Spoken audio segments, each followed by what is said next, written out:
নতুন করে আর কোনো রোহিঙ্গা অনুপ্রবেশ করতে দেওয়া হবে না বলে জানিয়েছেন স্বরাষ্ট্রমন্ত্রী আসাদুজ্জামান খান।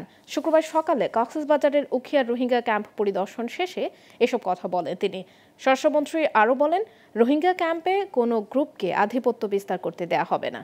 ক্যাম্পে এপিবিএন, পুলিশ, বিজিবি ও র্যাব একসঙ্গে যৌথ টহল দেবে।